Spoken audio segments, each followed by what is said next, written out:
These are opening stages of what will be a broad and concerted campaign. Here comes your guardian policeman. Please do not shoot me. Then listen to my instructions. I'm trying to do it. Don't talk! Listen! How can you be certain that all of the people killed pose an imminent threat to the United States? There's no doubt that civilians were killed that shouldn't have been.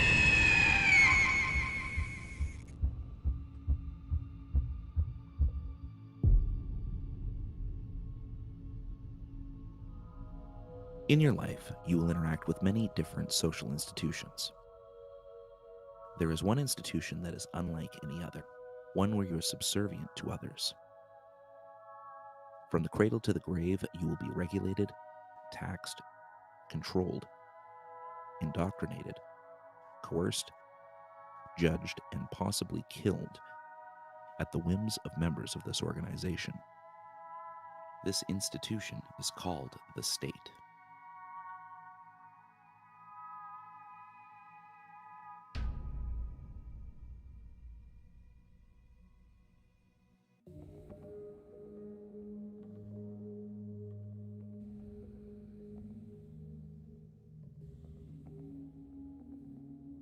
Well, if we're talking about human history in the largest sense of the word, that is to say, Homo sapiens has been around for 200,000 years. The state was invented only, even at the most charitable estimate, 8,000 years ago. And then it only touched a small portion of mankind. So the fact is that most of human history has been a history of statelessness. If you ask yourself how long people have been ruled by states on a sort of massive level, I ask myself, at what point in history do you imagine that more than half of mankind would have experienced regular tax collection, right? Once a year or something like that. There might be plunder from time to time, right? But irregular, episodic, and the existence of a state in most people's life did not come into being for more than half of mankind until around 1600. If we take the history of mankind as a day, the state comes into being at about 11:30 at night, right? And it becomes hegemonic at sort of 11:40, right? 11:45 or 11:50. And the thing that qualifies this, of course, is that there's a whole lot fewer Homo sapiens around in these early days. Even Western cities until maybe 1800, 1850, never reproduced themselves by their internal population. That is to say, they were so deadly because of typhoid and disease and epidemics and so on, that they killed more people than that is, their population could not grow internally, that all of these cities grew by bringing in more people from the countryside because they had high rates of mortality. The reason the state form has proven so durable and virtually universal is that it takes a state to beat a state. And so if you think of the early states, that is, the early states were all founded in floodplains where you had concentrated agriculture and could concentrate a large population. And that's why they tended to be units that were more powerful militarily than a scattered and fragmented countryside around them. And in fact, they grew by plundering that population, by enclosing that population, of bringing it in, having them plant grain, and capturing people. So I try to show in Against the Grain that most of the wars of these early states were wars of capture in order to grab populations. This is true for the Athenians as well. Grab population, bring them in, have them produce for the center or work in the quarries. Kingdoms expanded into empires. Dominant kingdoms expanded by conquest, suppressing people in new territories. A hierarchy of governors managed the increasing complexity of empires. A new system appeared in which power was given to the people in the form of votes. Democracy diluted the absolute power of authorities, but introduced demagogues and the tyranny of the majority. Civilization expanded. More decision-making power was delegated. Some political power became subordinated to laws, but delegating power, especially military power, risked a return to empire. Combining features of a democracy with a republic, nations set up basic rights subordinating more political power to the rule of law.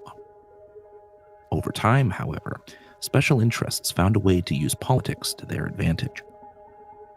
Within a state, I think it's fair to say that you have got the standard aspects of what we all associate with the state, which is tax collection, a system of centralized punishment and centralized monopoly over violence, so that executions that are legal executions can only be conducted by the state.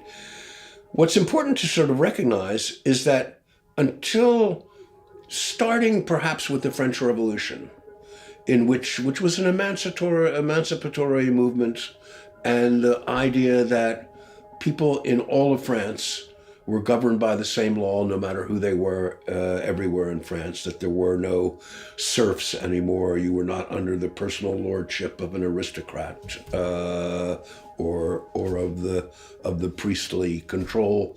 The French Revolution marks that point in which the state comes to see as one of its goals the collective welfare of the people. Notice that the French Revolution did two things. It also made all Frenchmen equal in theory. It took a long time for that to come into practice, especially for women. But it also made everyone directly ruled by the state. As populations increased, states grew more sophisticated, controlling not just law, taxation, and the military, but eventually education, social services, central banking, and much of the economy.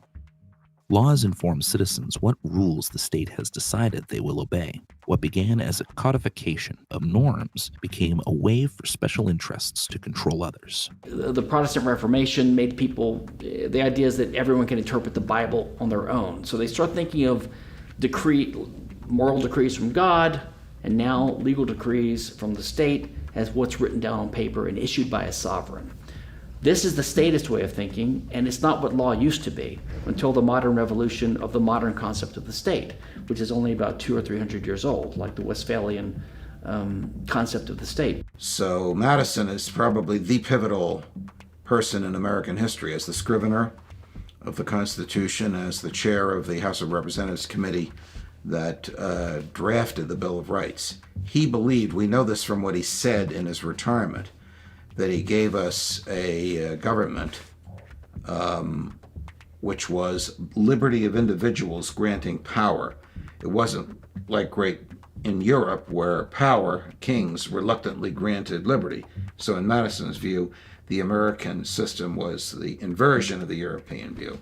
Unlike all the strictures imposed on us by states, states themselves are chaotic.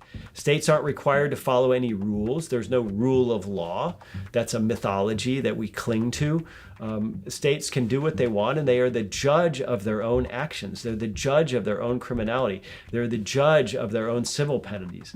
I mean, this is a bizarre state of affairs where maybe 1% of the population, 3 million or so federal employees, get to dictate to the other 329 million of us how things are going to be. And they're the sole arbiter of their own actions. This, to me, is chaotic. State education produces people who believe in and perpetuate the state's preferred way of thinking. The origins of the American education system start in the 19th century with reformers, so-called moral reformers, people like Horace Mann and others, who went to Prussia and found a system of education there that they wanted to emulate in the United States, which they did, and they brought it back here. And they established a modern public schooling system. and the idea of a modern industrial capitalist curriculum. And they explicitly stated at the time, these reformers who established the schools in the 1830s and 1840s and 1850s, they said at the time that what we need is to create citizens with these schools, which meant people who knew how to work under industrial capitalism in a factory, and soldiers, people who were willing to fight and die for the country. So they needed to instill in people a regimentation, the idea that people can and should be made into machines, functionaries for a new civilization, a new modern civilization, where there were large factories and large armies. So the school system was designed purposely that way, and that's why we have the bell system, where the students move from class to class through the day, just like on an assembly line, and they are filled with one piece of information here and then filled with another piece of information there. So they become both products of the assembly line and they become the managers of the assembly line, ideally. It's compulsory and universal, the education system. So you are obligated by law to send your child to a school that is approved of by the state. Now, it can be your own school, but it has to be approved by the state. Most of us don't have that luxury for various reasons, and especially poor people and working class people, so they have to send their kids, most of them, to government-run schools, where they are obligated to stay by law from 8 a.m. to 3 p.m., no matter what. And if they leave, they are truants. They become criminals, and their parents are liable to arrest and prosecution and imprisonment. And the job of the teachers, sure, is to educate them with whatever the state deems to be a proper education, but it's also to keep them in those seats and in those rooms and in those buildings. If the kid decides to get up and be a free human being and leave that building, the teacher is the first person to tell him to stop, and the first person to call security to force him to stay. That's prison. It's a day prison. It's a minimum security prison, but it's a prison. If I don't send my son to that school, I go to prison, or I can go to prison. If he leaves the school, plays hooky, he will probably get picked up by the police, detained, labeled a truant, and then brought back to the prison. Services offered by government are not based on voluntary contract. The state expropriates its subjects' wealth by compulsory taxation. So why are they taxing us at all? That's a good question. I think it goes back to the idea of taxes as a tool of compliance and terror. A budget is you planning ahead, and taxes is a method of procuring funds. So a budget means I sat down, I thought out my enterprise, it accounts for about this much. This is what I need over this period of time to account for operations. When you have a method of procuring your budget by just yanking more, you get to use ignorant excuses like, well, we're not succeeding, so we need more money. That's not a correlation. Maybe these people are incompetent and they're squandering your money for, it doesn't make sense when you start breaking all the things down. The corporations don't pay taxes. Business entities don't pay taxes. Only people pay taxes, because a tax is a burden. It's something that we bear almost in a physical, visceral sense. It's a way to ensure that Americans are docile and that Americans are frightened of their government. Because that's the number one interaction most people have with the federal government, is their annual tax form. The amount of tax revenue that government takes in doesn't cover everything it spends. And so to make up the difference, obviously they sell treasury debt. So, as bizarre as it sounds, if a portion of the federal government's budget can be funded by debt, arguably the whole thing could be. We could have no income taxes, and the $4 trillion that the U.S. Fed Gov spends every year could be financed via treasury debt, and then ultimately monetized by the Fed. Central banks have significant control over the economies they govern. The Federal Reserve, the central bank of the United States, determines interest rates, controls the money supply, picks winners and losers, and enables nearly limitless government spending. Increase in money supply, keeping the interest rates low. It turns out that is very beneficial for the federal government. The federal government, whenever they spend more than they take in tax revenues, they have to borrow. And just like anybody else who has to borrow, we have to go to the credit markets and we have to borrow at the prevailing interest rate. Well, when the federal government who has the ability to tax, they already get a lower interest rate than the rest of us. They're able to borrow more when already the servicing on the debt, the interest payments on the debt, are already one of our biggest expenses. With the debt that's, what is it now, $23 trillion. With that kind of debt, anybody else's credit would have run out a long time ago. They are able to keep on doing this because the interest rates are low. So the Fed's role in allowing the government to overspend on all kinds of things, but the biggest one would be military, on these wars, endless wars. They're able to keep doing that because they're just able to borrow at lower rates. Absolute monarchs, when they got into wars, sometimes they'd run out of money. The treasury would run dry, so armies could not be paid, and they would stop battling in the field and go back. Wars are extremely expensive. Had Americans been forced to pay by taxation for the Vietnam War, it would have stopped a lot sooner than it did. America could simply print money and buy the things it needed to fight the war without having to raise taxes. So it's because it spares people from having to pay a visible price for the war that the war can go on. State-military conflicts destroy human lives, pollute the environment, impoverish millions of people, and waste scarce resources in pursuit of state political goals. Regardless of whether they admit it or not, through all sources, about $1 trillion goes to the so-called defense budget.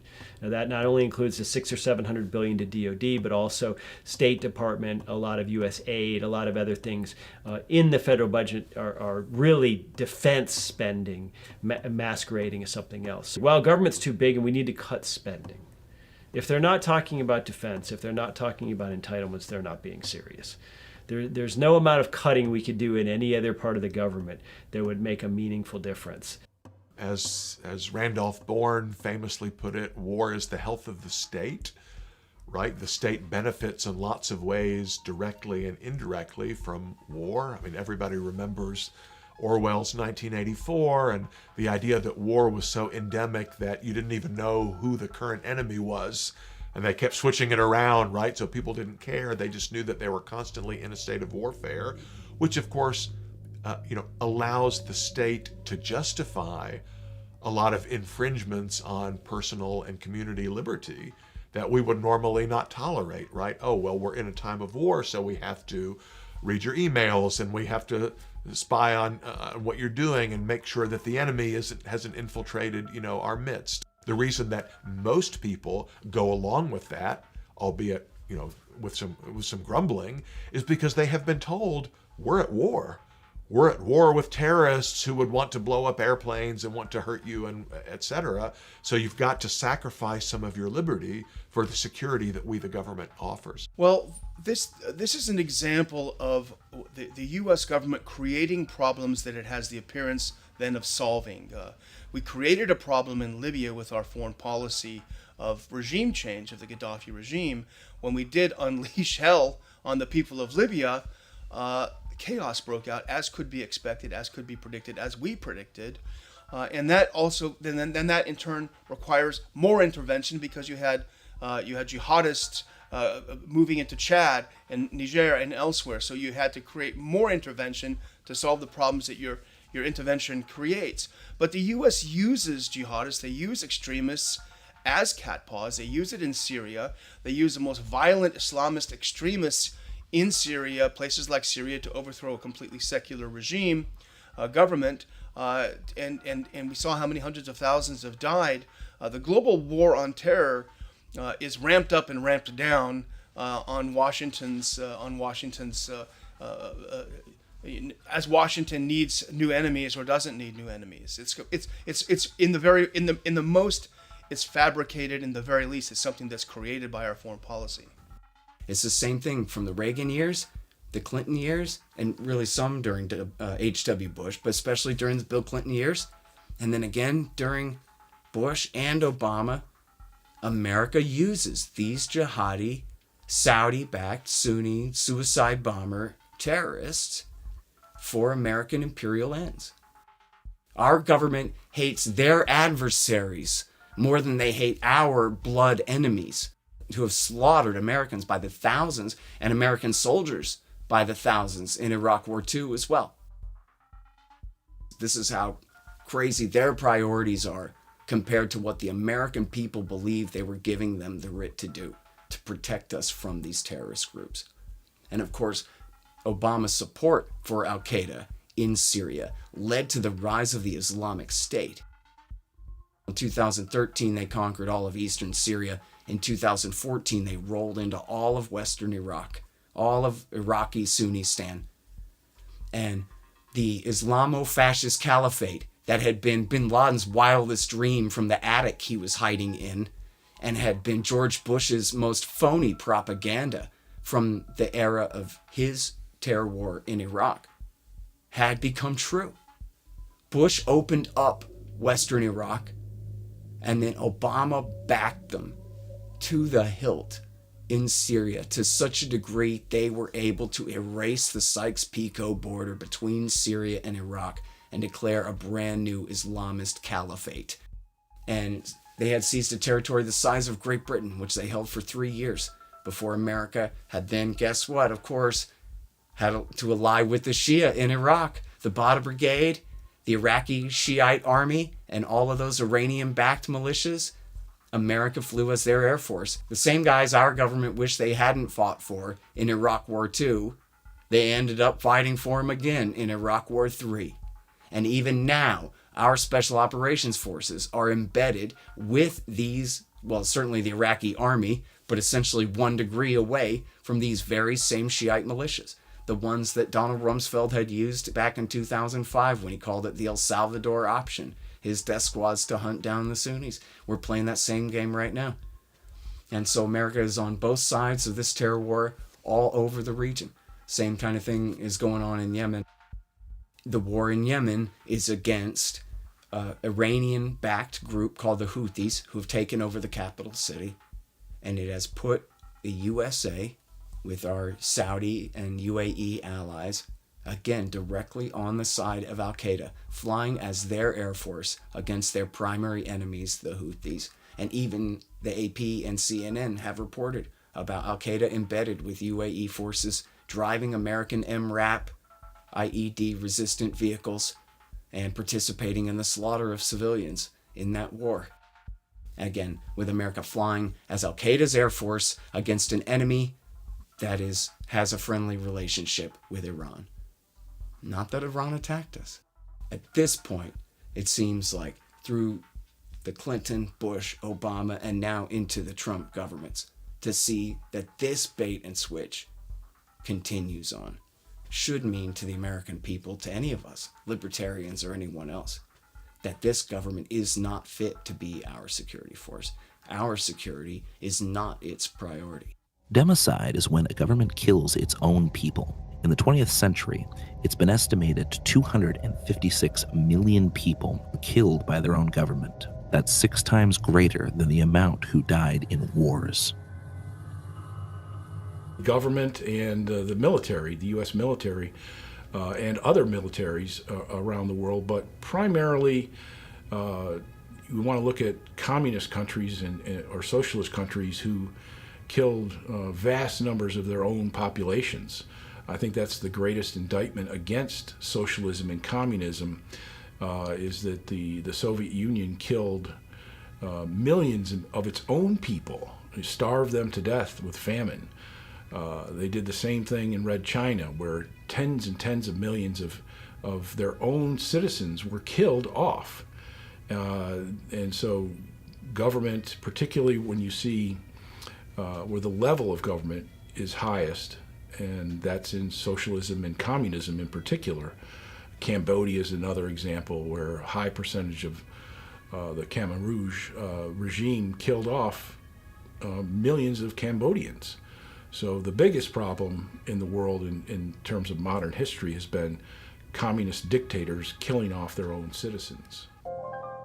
Numerous arguments have been used in attempts to justify the state's authority. For a time, it was the divine right of kings. More modern justifications argue the state's authority comes from the consent of its people, often referred to as the social contract. There are basically three versions of social contract. There's like the explicit contract theory, the implicit contract theory, and the hypothetical contract theory. But the explicit contract theory might sound like a straw man, but it's not. So it's the theory that some people actually literally got together and said to each other, hey, let's establish a government. Like they literally explicitly agreed with each other, either writing it down or saying it in words. That might sound like a straw man. Nobody thinks that really happened, but actually John Locke thought that happened. So he thought that with all of the cities, there was a time like when a city was first founded, there was a time when the founders got together and explicitly agreed that they were going to set up a government for their city. Okay, and then, so it was explicit for the first generation. Then according to Locke, it's only implicit for the later generations, okay, because he's not totally stupid. But the explicit contract theory, that's basically not true. So the governments that control, the land existing today, almost all of them got it by conquest or usurpation. This is discussed in David Hume's famous essay of the original contract. So conquest meaning like a bunch of people sail from Europe over to this place that we're in now, and they just kick the shit out of the people who are living there and take the land. And that's how we have control of the land, okay? Usurpation is where, there's a government and then somebody just like takes over the government by force. Like there's a military coup, they set up a new government. The hypothetical contract theory is a theory that, people would agree to set up a government. This didn't actually happen because you weren't actually given a choice and there was already a government when you were born. But if somebody asked you and if you were rational, you would have agreed to have a government, right? And then, so that makes it okay to impose a government on you. Okay, now there are some cases where a hypothetical agreement is valid. Namely, it's valid if it's impossible to actually ask the person and you have good reason to believe that they would in fact consent based upon their actual beliefs and values. So there's an accident victim who's been brought into the hospital and they're unconscious, and you need consent to operate on them, but the person's unconscious. The doctors go ahead anyway, and the argument is, almost certainly this person would consent to be operated on because almost everyone values their life, and etc. But it doesn't work if, first of all, you can ask the person and you just don't want to because you're afraid they're going to say no. Okay, so then you cannot appeal to hypothetical consent. Secondly, it doesn't work if you say, they would consent if they had different philosophical beliefs from their actual beliefs. So no, you can't do that, right? So, and that would be required for the hypothetical consent to the government. Because there are actual people, they're called anarchists, who we know would not consent. Okay, but that's not generally legitimate. So if you have a patient who they wouldn't consent to be operated on, because they've said that many times when they were conscious, you can't say, they would consent. Also, if you have the patient and they're perfectly conscious and you just don't want to ask them, that's not legitimate. You can't say, I don't want to ask the patient because I'm afraid he might say no, so I'm just going to argue that he probably would say yes, or we're just going to gas him and then do the operation. You can't do that, right? Okay, that's the situation with the government. Why is the government not they could ask us. They could, the IRS, when they send out your tax return, they could have a question on it that says, do you agree to the federal government of the United States? And then if you say no, then you could get a full refund of your taxes. I wonder why they're not doing that. And it's not because they already know everyone would agree. It's because they know too many people would not agree. And then they would have to give back the money, and they don't want to give it back.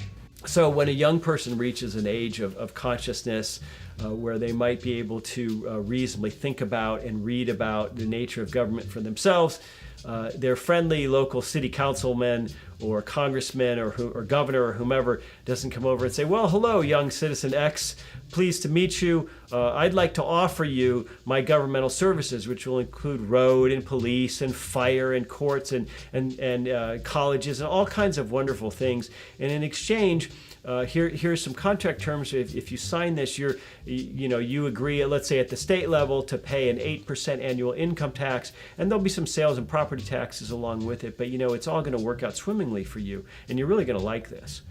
And so this young person takes a look at it and says, well, that's interesting. I appreciate this, and you haven't stuck a gun in my face, at least yet.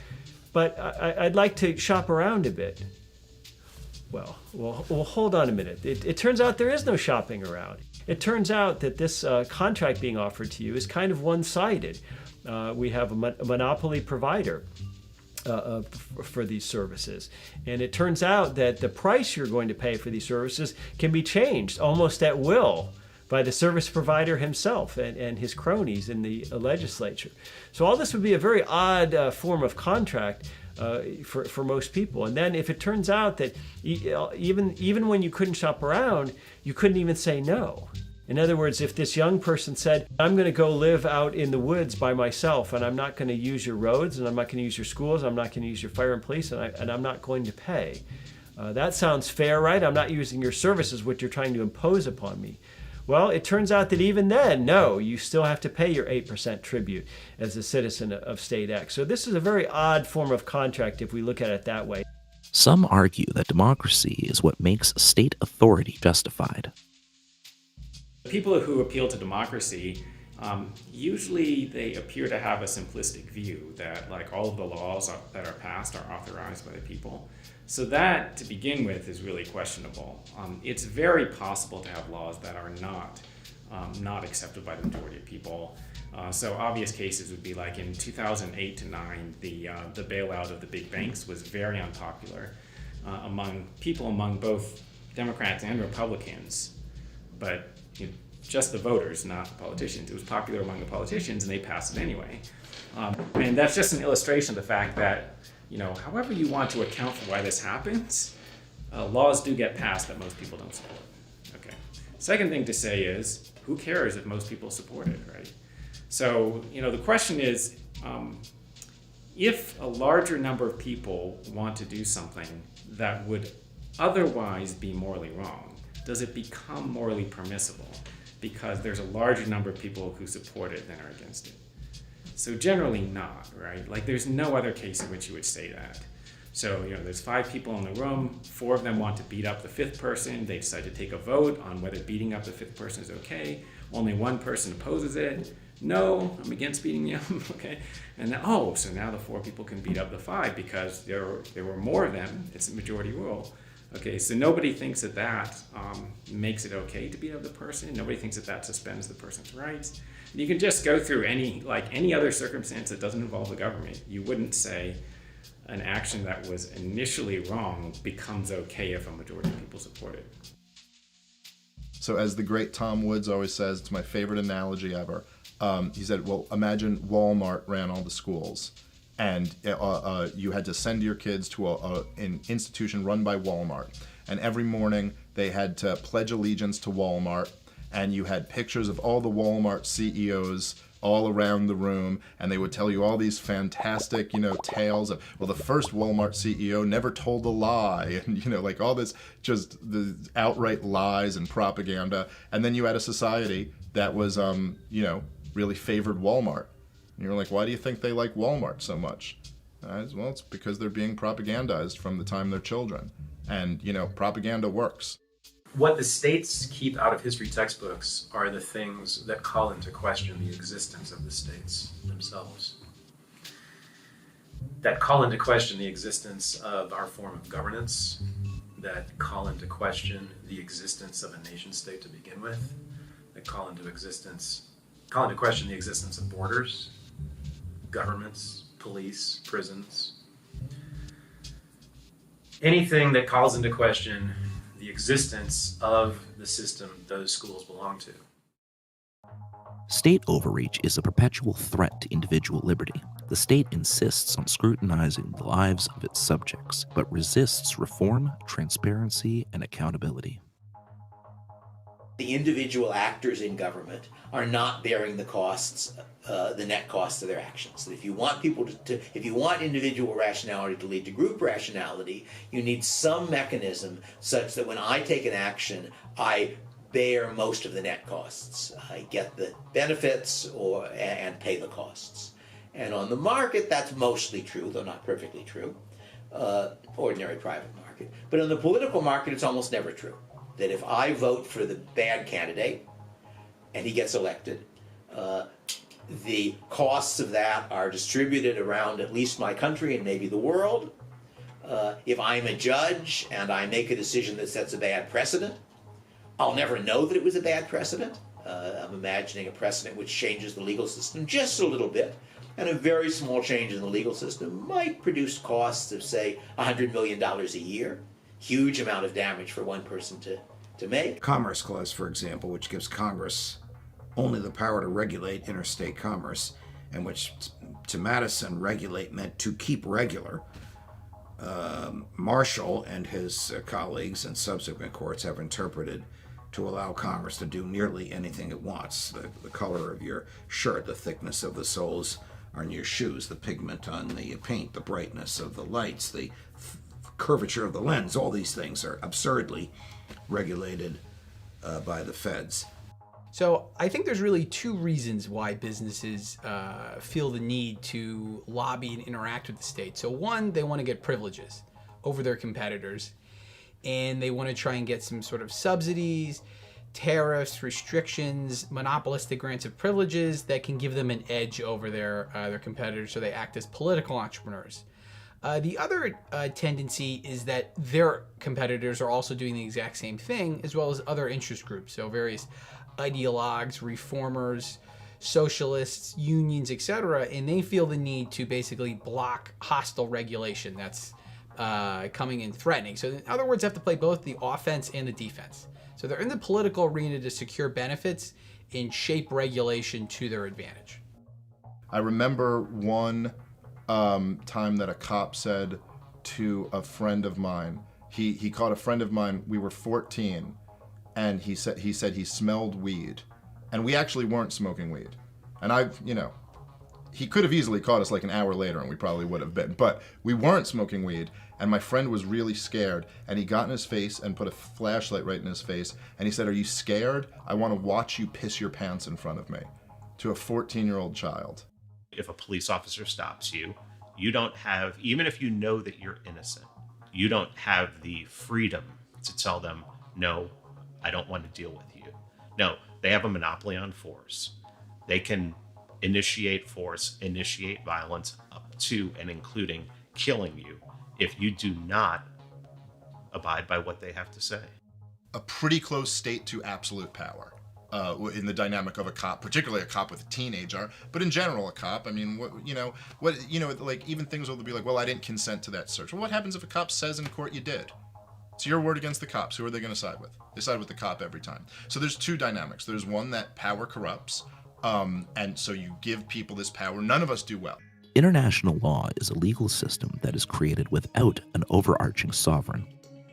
In a sense, it mimics anarchist law.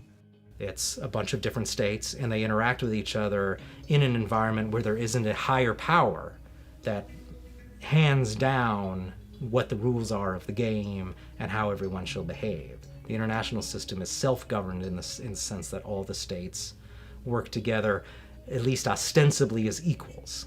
So international law, I believe, can serve as a model for how we could imagine the possibility of a stateless order, because we do have 200 citizens of the world which don't have an overarching super sovereign. So it's possible to have peace among actors that are decentralized and that are sovereign with respect to themselves and don't have an overlord that forces them to comply with some kind of set of rules. So the Hobbesian idea that you can have order among individuals without a government to tell them what to do is sort of disproved by the existence of the international order and international law. The question is, how would we apply that then down to a lower and lower level? And the key issue would be just to keep adding more and more choice among people actually living in these places in terms of different legal systems that they can choose from, different societies, and so on. Anarchism can be difficult to define. In spite of often being incorrectly used to mean chaos, the word actually comes from the Greek word anarchia, meaning without a ruler. The earliest traces of anarchist thought date back to ancient Greece and China, where many philosophers questioned the legitimacy of the state. Taoist sages like Su and Zhang Zhao developed a non-rule type of philosophy that would eschew any type of political involvement. Ancient Greece also gave rise to some early anarchist thought. In 300 BC, Zeno of Citium founded Stoicism. Heavily influenced by the Cynics, his Republic advocates for removing all state structures. Gerard Winstanley, who was part of the Diggers movement during the English Civil War, would become the foremost prominent proponent of Christian anarchism. He published a pamphlet in which he drew upon the Bible, claiming that the blessings on earth should be common to all, and that none lord over others. He argued for communal ownership. In 1703, Louis Armand, Baron de Lautoin, used the word anarchy in his New Voyages in North America to describe the peaceful indigenous people as having no state and no prisons. Jean-Jacques Rousseau, especially in his Discourse on Inequality, had a strong impact on anarchism. He argued that due to man's good nature, state was oppressive. In 1793, William Godwin would write one of the first anarchist texts inquiring concerning political justice. Around the end of the 18th century, Godwin was the first to use anarchism as the name of a philosophy which would ultimately be popularized by the end of the 19th century. Max Stirner, who wrote The Ego and Its Own, Stirner advocated for a more radical type of individualism. Stirner argued we are all egoists, doing everything for our own advantage. Stirner did not believe there were rights or transcendent morality, labeling such things as spooks created by the powerful to oppress. Left anarchism has a rich spectrum of ideas, bridging ecology, labor relations, social and sexual inequality. Authors like Murray Bookchin and Noam Chomsky were strongly associated with left anarchism, particularly anarcho-syndicalism. Emma Goldman was a prominent anarchist activist, once known as the most dangerous woman in America. She was born in what is now Lithuania and moved to the U.S. in 1885. She heavily influenced and lectured on anarchist philosophy, women's rights, and social issues of the day. She founded the anarchist journal Mother Earth in 1906.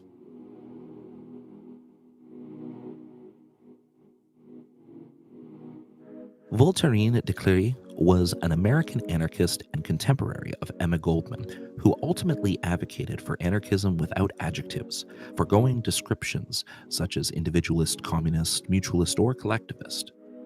She was staunchly against the state and the existence of a standing army. Her contributions to anarchism and her lecture named Sex Slavery helped create the foundations of anarcho-feminism. Pierre-Joseph Proudhon published his What is Property in 1840, which would prove to become a highly influential book on anarchist thought. Proudhon argued property, as most people understand it, is theft. That being said, he also argued that property that was a result of labor was legitimate, but property of unused land or that profits from rent or interest was illegitimate. Proudhon argued, to be governed is to be watched, inspected, spied on, directed, law-driven, numbered, regulated, enrolled, indoctrinated, preached at, controlled, checked, estimated, valued, censured, commanded by creatures who have neither the right nor the wisdom nor the virtue to do so. His philosophy, which has influenced anarchist thought across the spectrum, was called mutualism. There was also Mikhail Bakunin. Bakunin argued that freedom and equality were inseparable. Bakunin said in The Political Philosophy of Bakunin, Scientific Anarchism, we are convinced that freedom without socialism is privilege and injustice, and that socialism without freedom is slavery and brutality. Bakunin's philosophy is called collectivist anarchism. At the end of the 19th century came Peter Kropotkin. Kropotkin wanted to synthesize communism and anarchism, creating anarcho-communism. Kropotkin argued with those who sought to use Darwin's new theory of evolution to justify racial and class inequality. Kropotkin argued that mutual aid, rather than the dominant gene in a species, that the defining feature of evolution was actually mutual aid. Kropotkin also wrote The Conquest of Bread. This book was hugely influential on anarchists in Catalonia as well as in the modern-day Rojava. This created a divide in the 19th century between anarchists who were communists and those who were not. Mutualists believed in individual property rights, but with equal access to lands sans taxation. Sans taxation and sans profit. Anarcho-communists, on the other hand, believed the community rather than the individual should be in control of property, removing all market transactions, and would adopt the Marxist principle of from each according to his ability to each according to his need. There were also anarchists in America who were influenced by both Proudhon's mutualism as well as by classical liberalism. Josiah Warden, who put his theories to the test with a labor for labor store, Cincinnati Times store, in which trade notes were issued backed by the promise of labor. This was the first store to function this way and actually proved quite successful before Warden's decided to close shop in order to pursue colonies based on his understanding of mutualism. Warren's settlement, Modern Times, whose name would later be changed to Brentwood, had no government, no clearly defined laws, and no money, yet absolutely no crime and very little commotion. Another American anarchist, Benjamin Tucker, said of Warren that he was the first man to expound and formulate the doctrine now known as anarchism. Speaking of Benjamin Tucker, he was another anarchist who described himself as an unterrified Jeffersonian. Tucker's focus was on his fear of central planning, fearing that it may have destroyed any hope for either anarchy or central planning. A more controversial claim of Tucker's, echoed only by anarchists hostile to communism, was anarchism is a word without meaning, unless it includes the liberty of the individual to control his product or whatever his product has brought him through the exchange in a free market, that is, private property. Whoever denies private property is of necessity an anarchist. Gustave de Molinari wrote The Production of Security in 1849. Murray Rothbard would consider him to be the great innovator in the market provision of security.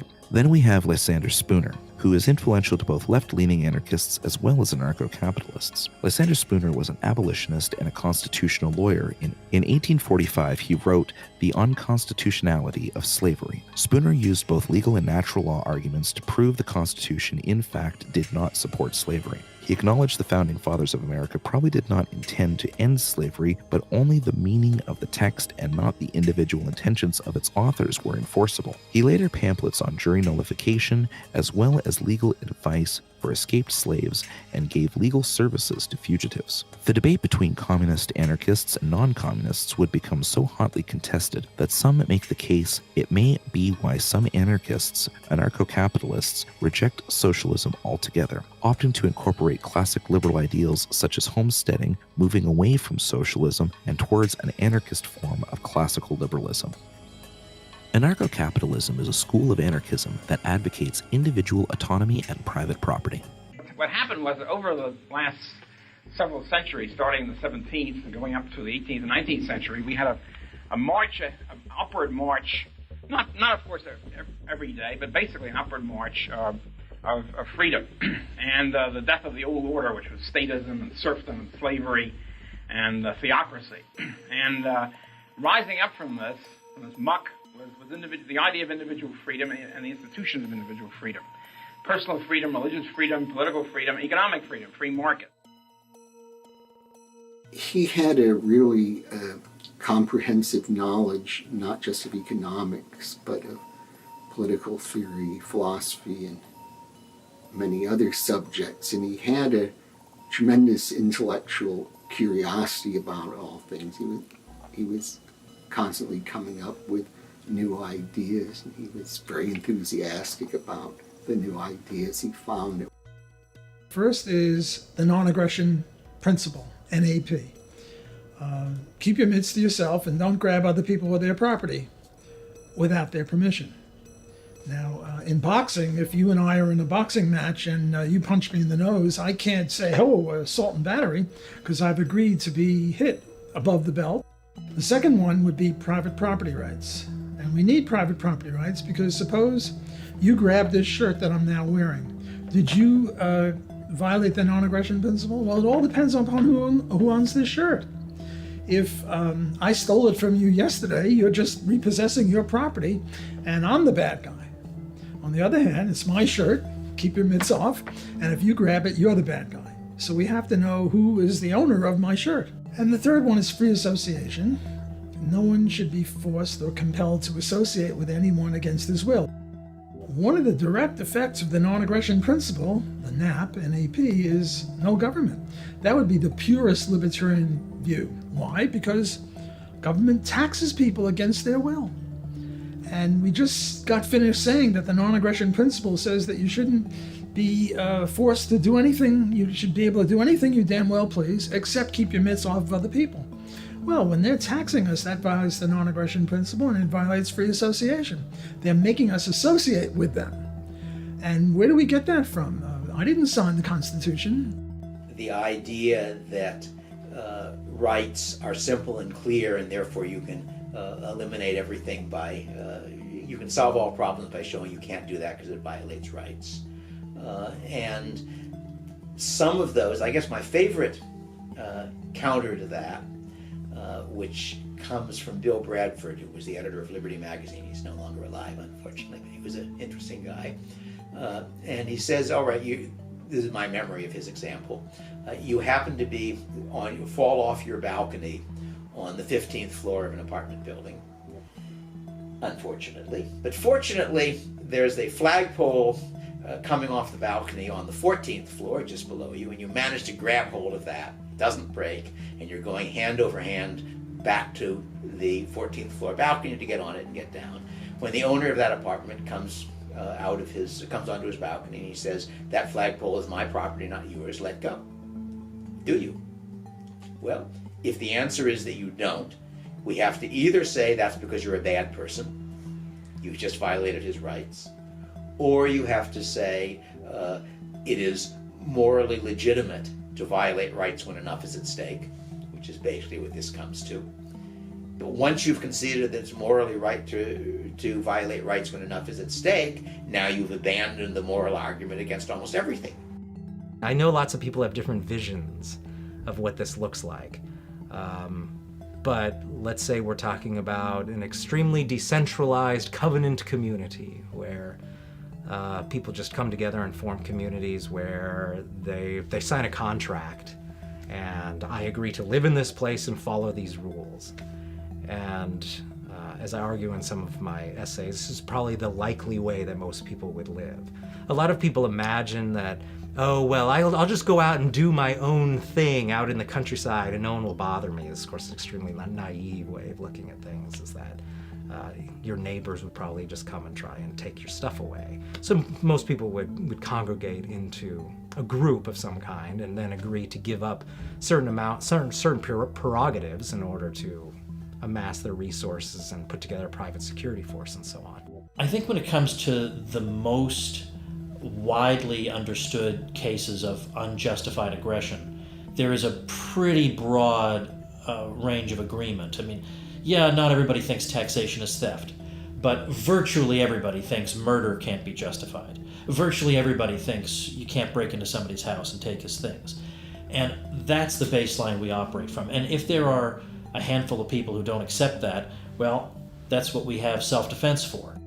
I think it's just a numbers game. Like, it's just how many people believe in the moral legitimacy of the ruling class, because people say, well, how do we end this and how do we end that? And there are people using cryptos to undermine the extortion racket, which is awesome. There are people who are big on Second Amendment rights and we need guns, so we have the right to, so we have the ability to forcibly defend if they do this, which I'm fine with that too. But to me, it's a numbers game. Like, if there's only a few of us, we're doomed. You can run off and hide in a cabin in the woods or something and you might get away with that. But I want to see the whole world become free and rational and moral. Agorism is the school of anarchist thought developed by Samuel Edward Konkin III. Konkin advocated for peaceful counter-economics with the intent to starve the state of funding. Sam and Neil were driving across country, actually. They were at college in New York, and they were driving across country, and they worked out the details of agorism.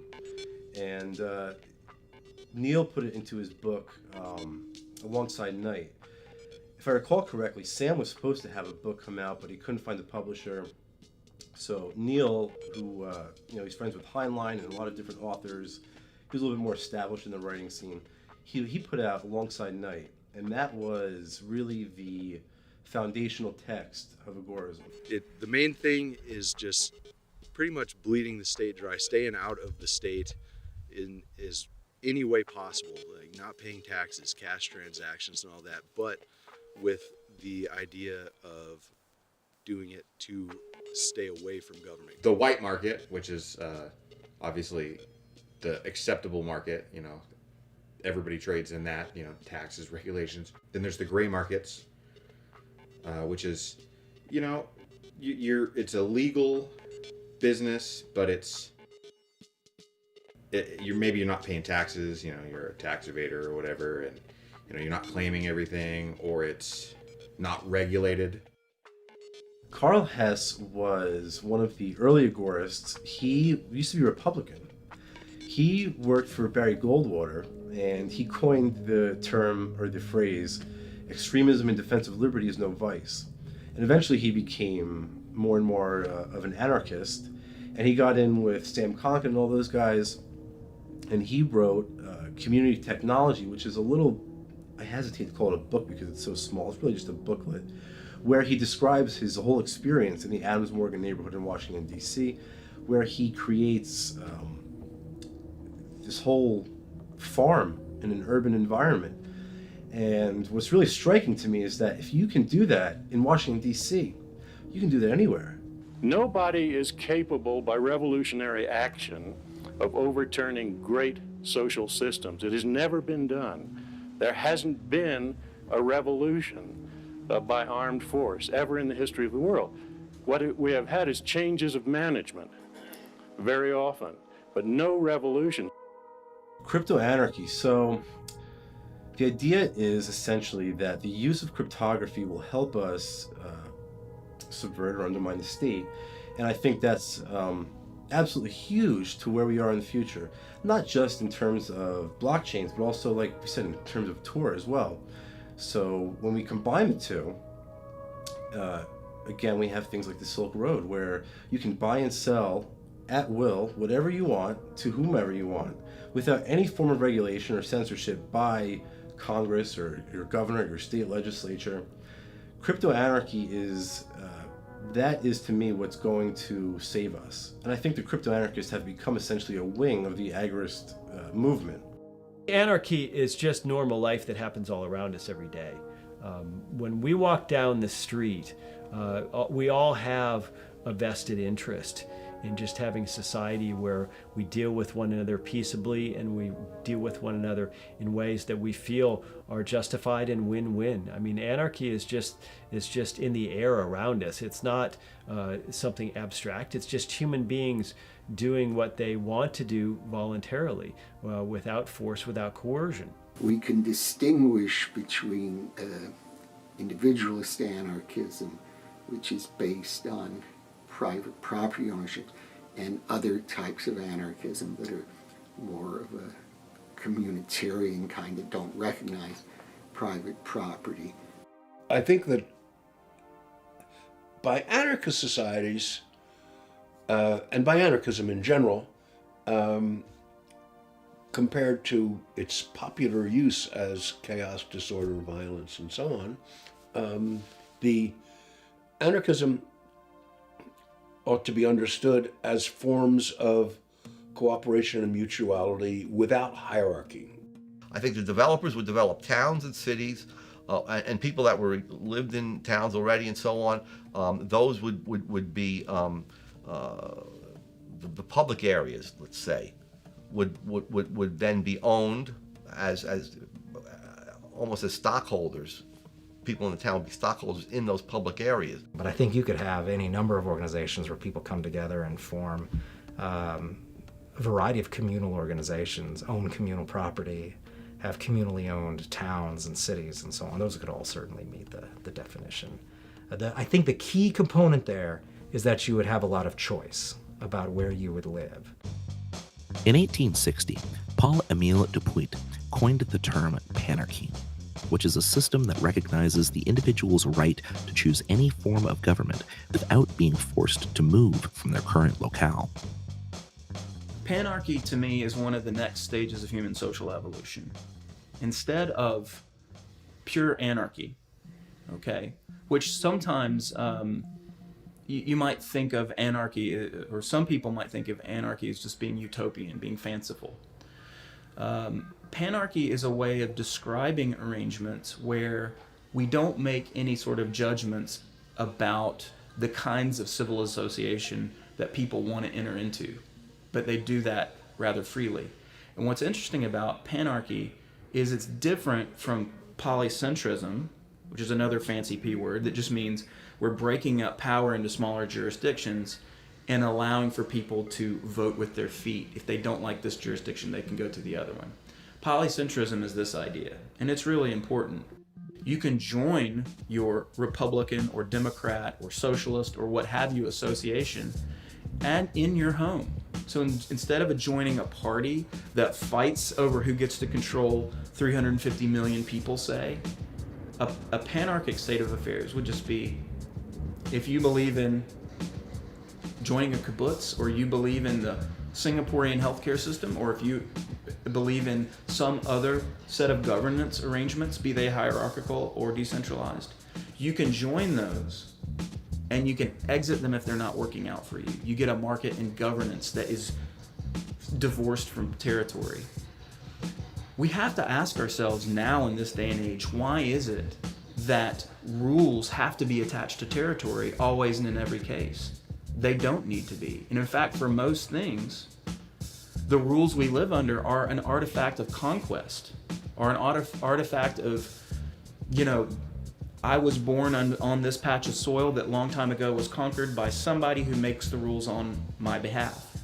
It doesn't have to be this way.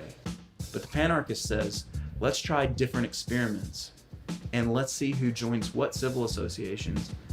And then we can just have mechanisms for settling disagreements between those civil associations. Whether or not anarchists should utilize politics to try to shrink the state is a hotly debated topic.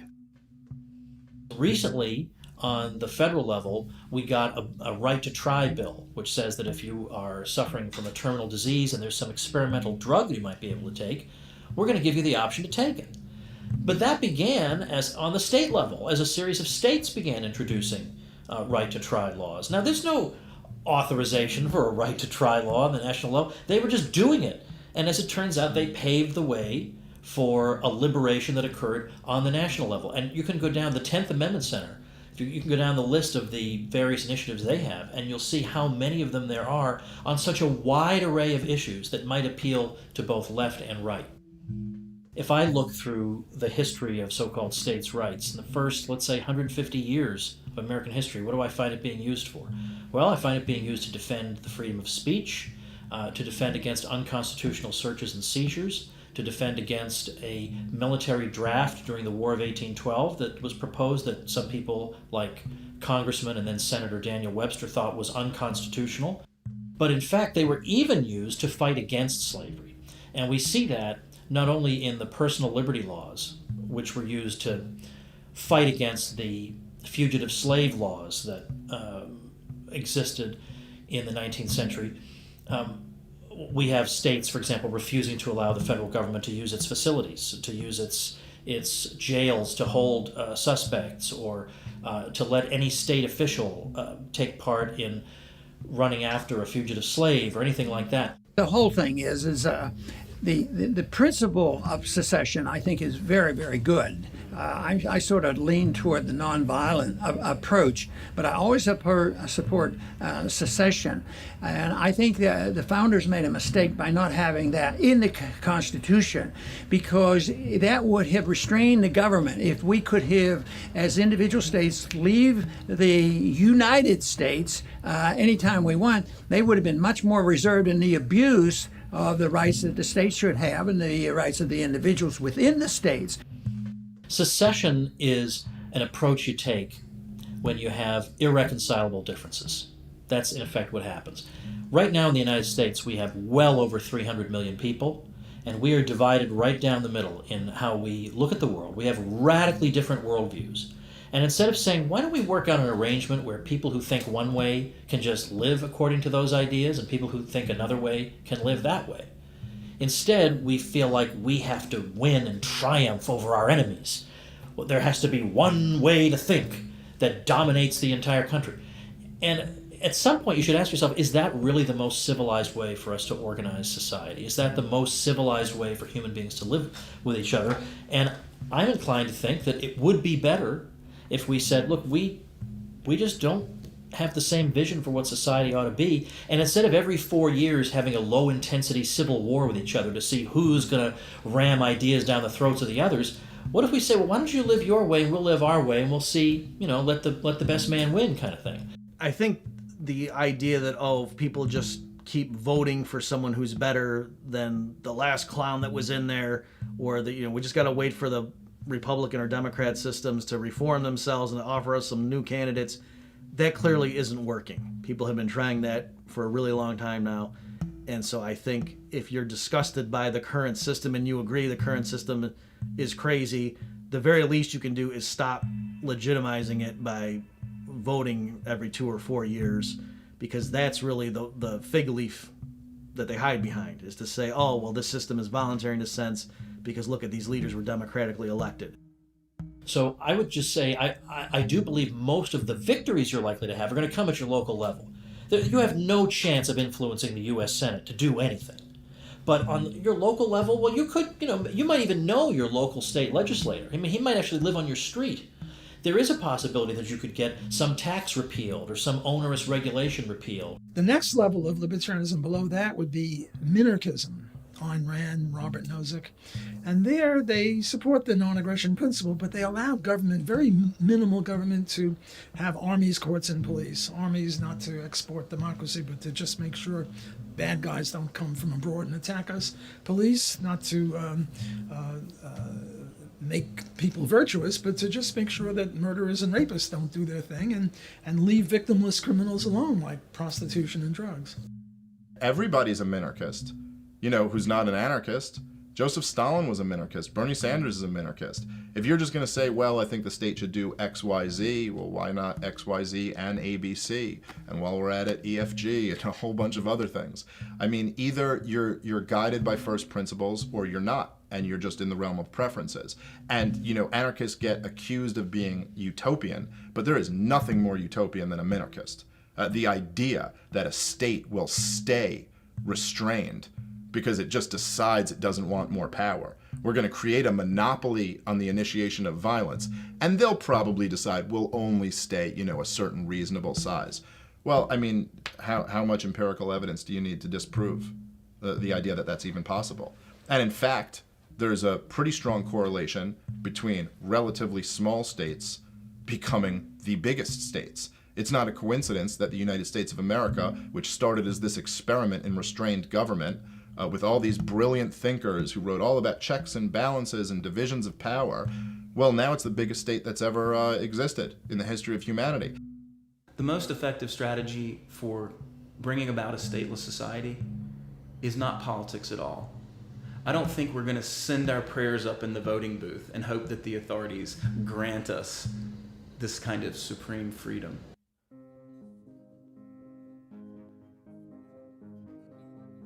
Markets are the most common way for people to meet their needs. Many anarchist theories have offered market solutions for services that are often defined as public goods, such as law, defense, security, and education. The entrepreneur is sort of the fundamental agent who drives forward the market economy, right? Yeah. Look at all the goods and services that we have around us, the chairs we're sitting in, this building in which we're doing this recording, the equipment, the camera, and computers and so forth that we're using. Where did all those things come from? They have to be produced by human beings, right, who exercise forethought and planning and have a deliberate purpose and use their ingenuity and so forth to come up with ways, to convert the inputs that are given by nature, natural resources and land and energy and human labor and so forth. Those have to be converted or transformed into iPhones and buildings and automobiles and food that we can eat and so forth. So the entrepreneurial function is this taking command of resources and making them into stuff that you can try to offer to consumers in the future, not knowing for sure whether you'll be successful or not. If you are successful If you're good at anticipating future conditions, you can produce a thing that consumers will want and will pay more than what it costs you, right, to make the thing, and you earn a profit. If you're unsuccessful, you earn a loss. It's this constant pursuit of profit and desire to avoid loss that animates the process of production and makes all this stuff around us available. As Ludwig von Mises said, it is impossible to picture a market economy or to have a picture of a market economy without the entrepreneur. This agent, this agency, constantly pushing and promoting and moving the economy forward. Technology is a good example of that, where companies are having to hire all sorts of specialized labor to interact with one another to try to come up with improvements in the product or improvements in production. And so that's the order that anarchy brings, because it is all based on voluntary activities that are meant to be efficient and meant to be productive and meant to be mutually beneficial. That's what's really ironic about that perennial question of who will build the roads is in the current system, it's not usually that it's literal employees of the state who are building roads. It's just the state has contracts and they farm it out to various bidders. As it is now, poor people pay for the roads even though they never use them or never go anywhere. But people who are maybe higher income and travel a lot around the metro area or travel up to tourist spots and so on, they're using those roads more. If you turn those into toll roads, they'd have to pay more, and then they would be annoyed by that. Whereas right now, you're charging grandma to pay for that road that she never ever uses because she's like a shut-in. And so that evens out the cost then for people. On the I-10, which is a big highway that goes past New Orleans all the way from Florida to California, the minimum speed is 40 and the maximum speed is 70. Well, maybe it would be better if the speed in this lane was 50 and 65 and 80. Would that reduce that? I don't know. All I know is if different people try different things. Now, on your road, you're going to make it 60, 70, and 80. And on someone else's road, it's going to be 65, 70, and 75. Maximum speed. Well, which of those is better? I don't know. I think that just as Ben Franklin set up a private firefighting service, there's no reason at all that all the fire departments, which also engage in a form of protection, need to be government. Private education solutions include private schools, tutoring, homeschooling, and unschooling. We have the idea that, well, every child deserves an education. It's impossible to imagine the market providing that level of education. Therefore, it needs to be provided by local, state, national government, etc. Education is a special kind of a good. People will say, well, maybe the market can produce toothpaste in appropriate quantities and qualities, but not education. Education is a different kind of a thing. It's a so-called public good, can't be provided by the market, must be provided by the state, and we have to require that every student get this education. And that's why we have compulsory attendance laws. Okay, look, I'm a professional educator. Do I think education in the abstract is important? You bet I do. But education is not a thing, right? There's not just one homogeneous blob of education where everybody gets one unit of education or no education, right? Education is just like any other good or service on the market, right? We don't actually consume education, something in the abstract, but we read books, we attend classes, and as adults, right, you can hire a consultant to educate you on something. You can watch a documentary film like this one and educate yourself. You can read a book, you can talk to somebody, you can participate in a discussion group, you can go online, right? There are all kinds of ways that we get educated, but the things we consume are specific, discrete, marginal units of a thing that I read or a lecture that I heard or whatever. And are those things bought and sold in markets? Yeah, ask Amazon.com or any, or Hollywood or a college or university, a for-profit college, university, or school. Of course, people buy educational goods and services all the time. The current government educational system emphasizes a general curriculum where everybody learns the same thing. So you have survey courses in college on Western civilization, right? Everybody learns the same thing, and you're told what to think about it. And also, conveniently, studying the course of Western civilization, which is important, but you're told what to think, and you are not told about the key factors of the rise of Western civilization, which is private property, free markets, and sound money. Those, if you've taken those classes, I took a couple when I was in college, Western Civ 1 and Western Civ 2, and inflation was mentioned once, even though it's the thing that brings down civilizations time after time. And so getting back to that, I think, people would be exposed to great ideas, they would appreciate great ideas, and they would think for themselves. Private alternatives for criminal justice are gaining popularity due to the inefficiency and unreliability of state courts and police. Private dispute resolution is a multi-billion-dollar industry, and much of the security in society is already produced privately in the form of security firms, neighborhood watch groups, and private gun ownership. Courts can be private. We see that every day in private adjudication systems, in arbitration systems. Police, we see that every day in the form of security, private security at places like Disneyland. And as far as national defense goes, I think it's largely a myth. I don't think that the rest of the world is particularly looking to come invade America. And even if it was, I think that the notion that security could be provided on the marketplace is something that's absolutely tenable and that we need to look at. Well, I think there would be lawyers even in a free society. I think there would still be conflicts. I think there would still be contracts that would occasionally be breached. I think there would still be disputes between neighbors, disputes amongst in business. I think there's a lot of ways in which lawyers would still be a thing in a private society and might still have a market function in drafting contracts and representing people in what we would hope would be some form of common law courts or private arbitration. Well, for normal sort of police services, I think the way people would think of it nowadays, just with private agencies fulfilling those services, and notice the big difference here is there would be competition. So right now, if just imagine a grocery store, they hired an agency to crack down on shoplifting, some kid puts a stake under his under his coat pocket and he starts running out the door, and the agency goes and tackles him and breaks his legs or shoots him cold dead.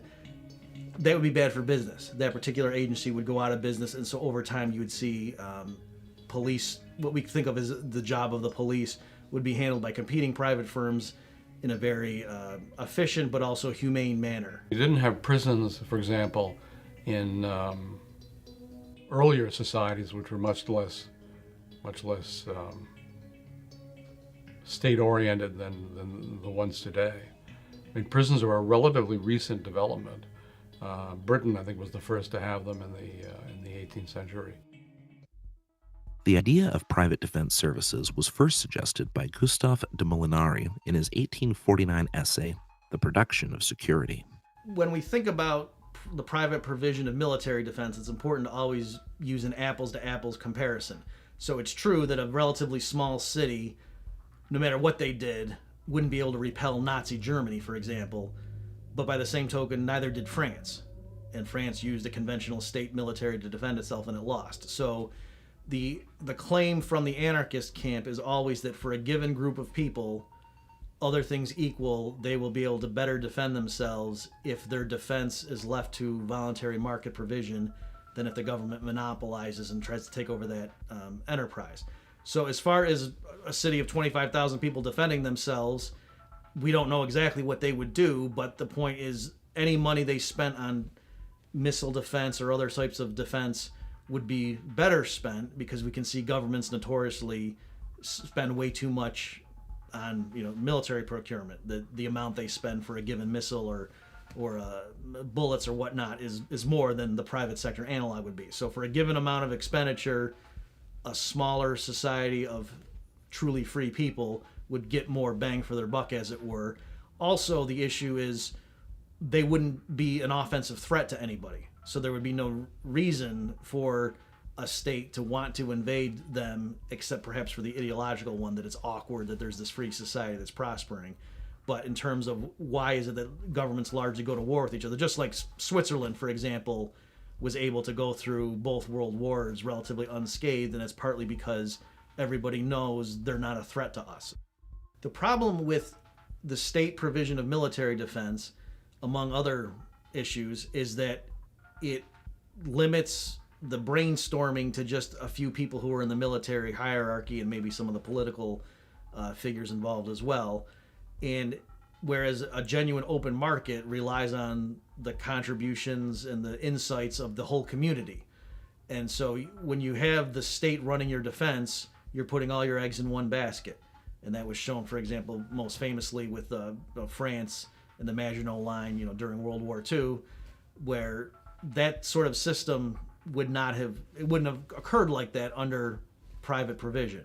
Whereas, one company thought, oh, well, let's just really have these strong fortifications, but some other company might say that's not a good idea. Let's try, having these other systems to repel invaders. And so that's really the benefit of having competition when it comes to military defense, is that's the last place in the world you want to have one agency with one plan, and if the plan doesn't work, then your country gets taken over.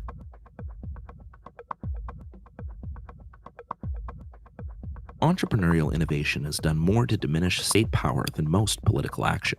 Number one, 3D printers, right? CNC millers, ghost gunners. These are great options for people who want to be able to defend themselves, but not have to register with the state or go onto a government list. That's one of my favorites.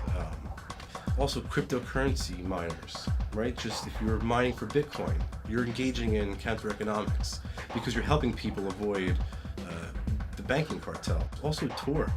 Look at what Tor has done for people in providing encryption to protect them from the CIA and the NSA. So if you look at the market, the underground market in alongside night, that is the Silk Road. That is what gave Ross the inspiration to create the first truly free and uncensored market. And that's also why the state gave him double life plus 40. Anarchism is being spread into mainstream culture in music, comic books, animations, stand-up comedy, film, and video games. There's this really interesting thing that happened also, like with Hollywood. I noticed, John Hughes, very famous director, did a bunch of famous movies in the 1980s when I was coming of age. What was it, 16 Candles and Breakfast Club, movies like that. They were really popular with sort of Gen Xers like me. And those movies, I think, invariably poked fun at principals and teachers in schools as sort of these lame authoritarian figures, right? Who the heroes of the movie would sort of, the whole movie would be about them sort of escaping. Like Ferris Bueller's Day Off, right? It's a classic example of that, right? Comic book creator Jack Lloyd discovered that crowdfunding and on-demand publishing was a recipe for successfully delivering entertainment and a principled message to audiences. When I was finishing up law school, I was kind of just killing some time thinking about what I'd like to do as relates to my passions, which involved, of course, the comic book world and also, promoting liberty. I started to write it and put it together and format it and then think about what I could do for a pitch. And then I worked with an artist to create the initial sketches, and I put that together for a presentation on Indiegogo. And from there, Voluntarist kind of took off. I'm also working with a lot of multimedia organizations to produce a lot of good libertarian content, and I'm quite interested in producing a video game. This has been a fascinating thing for me lately. Somebody made a meme where they said, Fortnite gets 400,000 people to play it every day or something, and the Libertarian Party gets so few votes, and I was like, it's a great point. Why do we not communicate our philosophy through more modern, enjoyable means? Why can't we sell it through entertainment? Some people would want to do. Not everybody's down for a dry philosophical discussion. Not everybody's down to argue economics like we are, but everybody likes video games, dude. Libertarian ideas are being brought to a wide audience by artists like Thomas Kay. Kay earned acclaim for his animation, George Ought to Help. You want to help Oliver out, so you give him some money. To your surprise, George doesn't offer Oliver any help. You try to persuade him, but it's no use. Imagining yourself in this situation, do you think it's okay to threaten to use physical force against George to get him to do the right thing? Now imagine a slightly different situation. This time, a group of your friends take a vote. 6 out of 10 are in favour of threatening George to get him to help Oliver. Does this democratic process make it okay to threaten George? In 2017, Backwards, a new metal band, released Veracity, filled with anarchist-themed lyrics. The album spent many weeks on Billboard's metal album chart, peaking at number 20. From the willfully ignorant, the knowledge you won't get none, but don't get it twisted. I too was dumb and then some. Support a politician, sit back and let Twitter hit thumbs, not understanding that you got Charles syndrome. They have no desire to say no.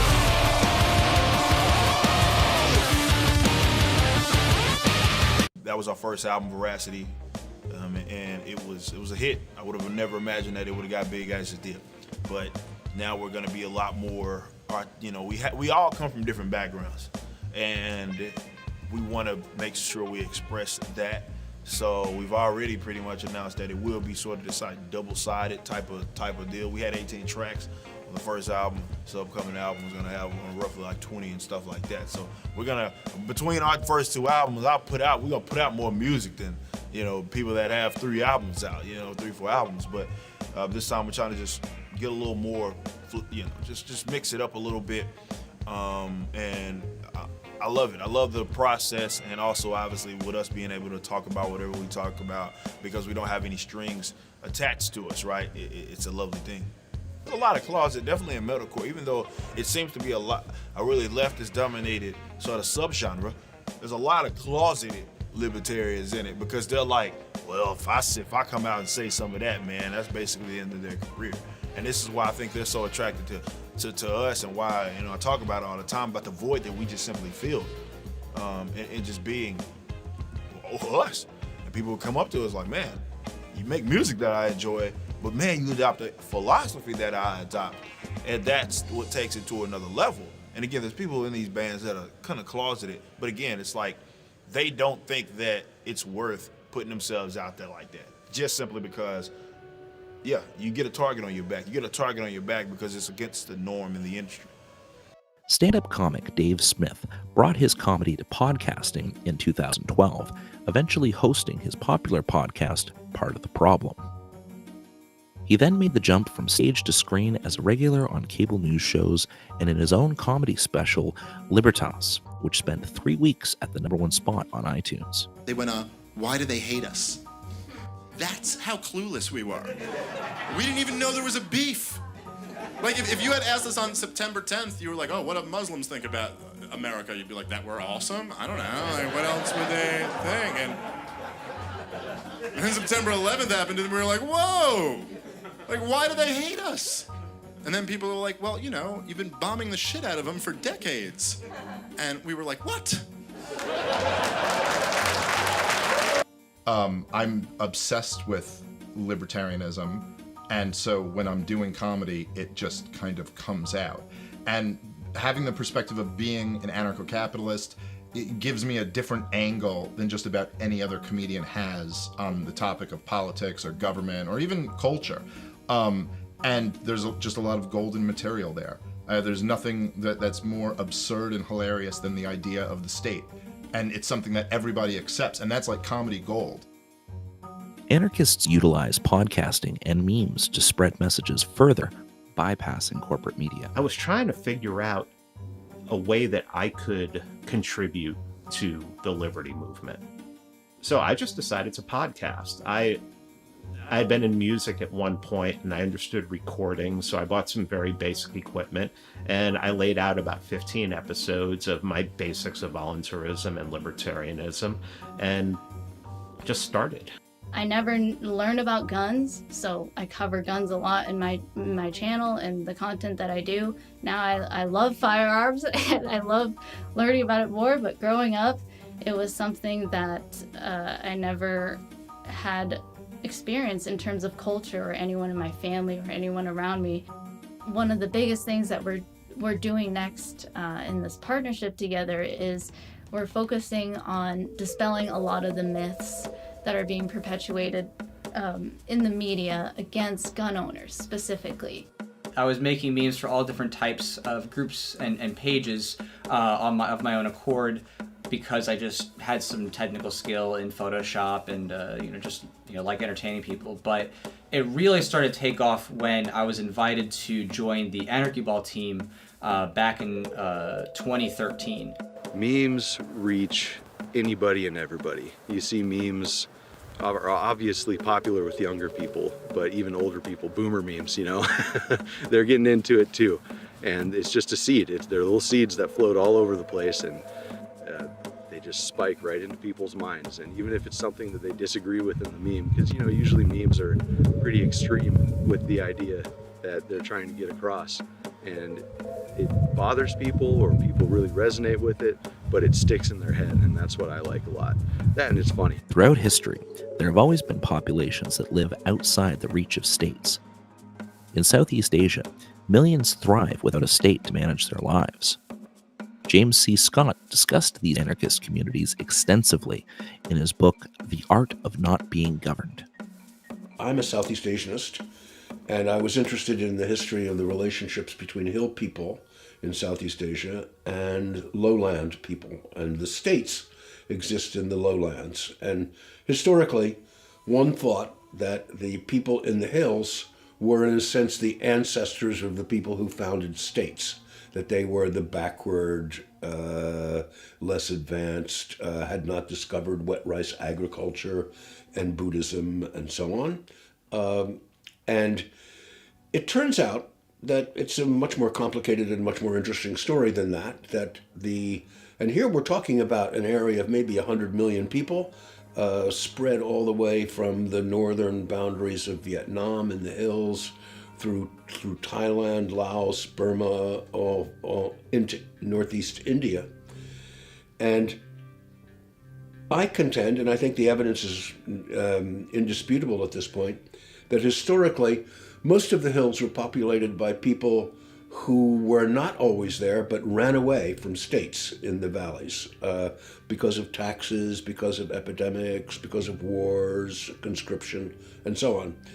And there they were, if you like, fleeing states, and therefore, and they did, one of the things that they did was to create social structures that prevented states from arising among them.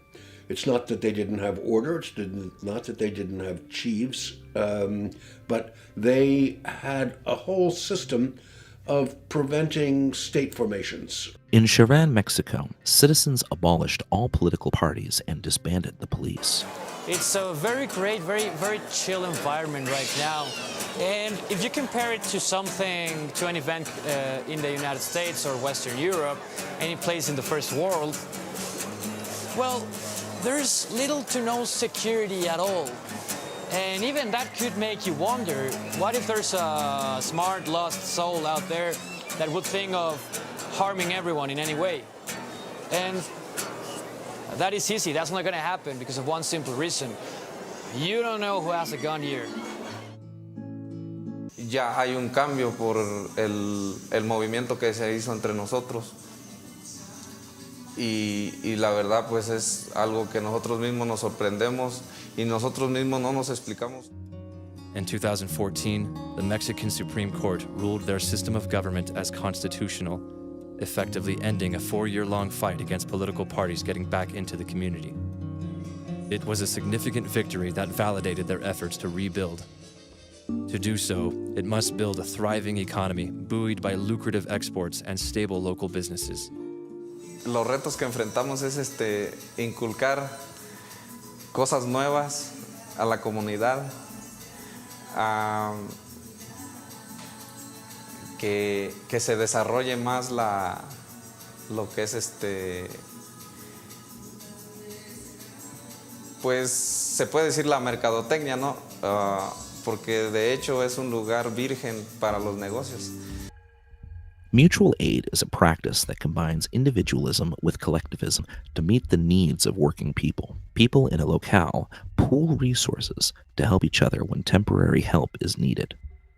These are very old structures. Mutual aid societies have been with us since the time of the Masons, the Elks, and all manner of other aid organizations where people came together, looked after each other throughout human history. And in fact, there were at one point 1/3 of the US population at the peak of these arrangements was a member of a mutual aid society. So the fact that these disappeared came about for a couple of reasons. The first was that the welfare state really was ascendant in the 20th century, and these associations were crowded out. People could no longer afford to both pay taxes and be members of these organizations and hope to get benefits out of it. Instead, they became dependent on the centralized welfare state. In the late 19th and early 20th centuries, one of the primary sources of healthcare and health insurance for the working poor in Britain, Australia, and the United States was the fraternal society. Fraternal societies, or friendly societies in Britain and Australia, were voluntary mutual aid associations. Over 1/4 of all American adults were members of fraternal societies in 1920. Fraternal societies were particularly popular among blacks and immigrants. A fraternal society was a group of working-class people who formed an association and paid monthly fees into the association's fund. Individual members would then be able to draw on the pooled resources in times of need. There were a great many societies to choose from. Their most commonly offered services were life insurance, disability insurance, and lodge practice. Lodge practice meant that the lodge would retain a doctor to provide medical care to its members. Members would pay a yearly fee and then call on the doctor's services as needed. If members were unhappy with the doctor, the contract might not be renewed. Most remarkable was the low cost at which these medical services were provided. At the turn of the century, an average worker's daily wage would pay for a year's worth of medical care, much cheaper than on the regular market. Yet, licensed physicians competed vigorously for lodge contracts, perhaps because of the security they offered. This competition kept members' costs low. The response of the medical establishment, both in America and in Britain, was one of outrage. Many saw it as a blow to the dignity of the profession that trained physicians should be eagerly bidding for the chance to serve lower-class tradesmen. Such low fees, many doctors complained, were bankrupting the medical profession. Socially inferior people were setting physicians' fees. Voluntarism in Action, a philanthropic organization, raised over $250,000 in 2019 for hundreds of people in need. Food Not Bombs is a decentralized nonprofit organization that feeds the homeless. Food Not Bombs continues to expand their local outreach and service. Don't Comply is an open carry organization based in Texas. For 9 years, they've hosted the annual Feed the Need drive, where they issue food and blankets to the homeless. Based in Philadelphia, Black Guns Matter is a grassroots gun organization that teaches nonviolent conflict resolution and firearms safety. I started Black Guns Matter because we saw a need that there was a serious deficiency in Second Amendment information, firearm safety training and education, and just a general, understanding that we run this, that we the people, especially in urban demographics. So I wanted Black Guns Matter to reflect that, to give people an understanding of that. And then it kept snowballing, and we've gotten larger and larger, and more people are down with us. The leaders, whether they law enforcement, and when I say leader, I mean a woman or man that is doing positive things for and with and in the community. Whether they politicians or whether they clergymen and women or whether they, just guys, OGs, guys that did some time, they got some credibility. They love what we're doing. They know what time it is. They know the racist roots of gun control. As the state expands, it's easy to forget that everything the state does coercively was once done voluntarily for ourselves and each other.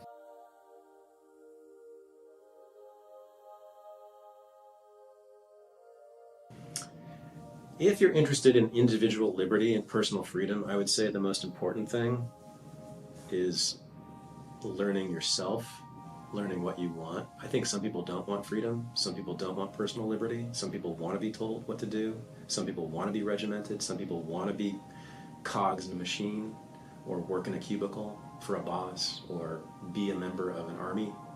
And there's nothing we can do about that. That's just their values, right? So you have to decide what your values are. What do you value in life? Do you value the freedom to move your body wherever you want to move it, however you want to move it? Do you value the freedom to say whatever you want to say, whenever you want to say it? You don't have to worry about having a huge number. You don't have to get 50 or 60% of the people to agree. You just need about 10% of the people who are energetic and are thought leaders and put the information out.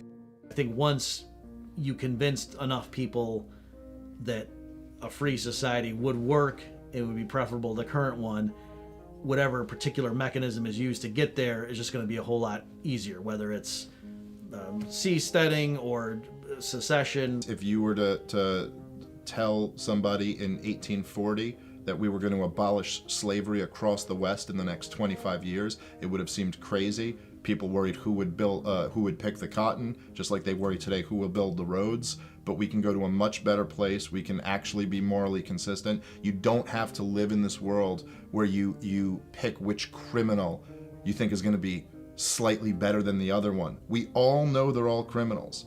We all know this. People don't like politicians. People know who they are. Everybody has these skills and things that they're good at. Just go for it. Like, give it a shot. Definitely in the age of social media, you can be a content creator like it's tomorrow. You know what I mean? Like, just do it. Just give it a shot. See what happens. If you fail, you don't do that good. You never know. It may be a hit with a circle of people. Just go for it. Give it a shot. At this part, I'm still young. I'm only 28. But in the same respects, if I'm like, hey man, this is something I feel like I can do, I'm just gonna go do it. And if it doesn't work out, it just doesn't work out. But that can apply to each and every single individual.